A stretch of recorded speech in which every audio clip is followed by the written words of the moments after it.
ಅಂದರೆ ಎಡಗೈಗೆ ಕೊಟ್ಟಿದ್ದು ಬಲಗೈಗೆ ಬೇಡ ಅನ್ನೋ ರೀತಿ ಇದ್ದವರು. ಬೆಳಗ್ಗೆ ಎದ್ದು ನೋಡ್ತೀನಿ, ಒಂದು 200 ಕವರು ಹಾಕೊಳ್ಳೋರು ಎಲ್ಲ 200 ರೂಪಾಯಿ ಆವತ್ತಿನ ಕಾಲಕ್ಕೆ. ಆಮೇಲೆ ಇನ್ನೊಂದಷ್ಟು ದುಡ್ಡು ಇಟ್ಕೊಳ್ಳೋರು ಜೋಬಲ್ಲಿ, ಅವರ ಅಸಿಸ್ಟೆಂಟ್ಗಳು ಎಲ್ಲ ರೆಡಿ ಮಾಡಿರೋರು. ಅಷ್ಟು ತಗೊಂಡು ಬೆಳಿಗ್ಗೆ ಕಾರಲ್ಲಿ ಹೊರಟ್ರೆ ರಾತ್ರಿ ತಿರ್ಗಾ ನಾವು ಸೇರೋ ಒಂದು ಕವರ್ಗಳು ಇರ್ತಿರ್ಲಿಲ್ಲ, ಆ ದುಡ್ಡುಗಳು ಇರ್ತಿರ್ಲಿಲ್ಲ.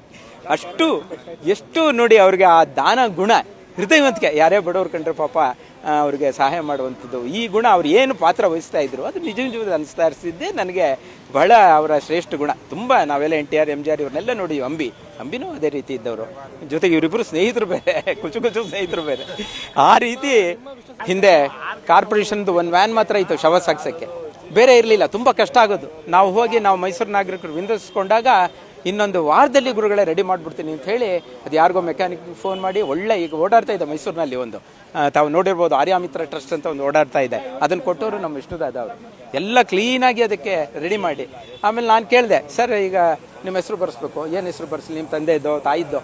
ಅಯ್ಯೋ ರಘುರಾಮ್ ಅವರೇ, ದಯವಿಟ್ಟು ಕೈ ಮುಗಿತೀನಿ, ಏನೂ ಮಾಡಬೇಡಿ.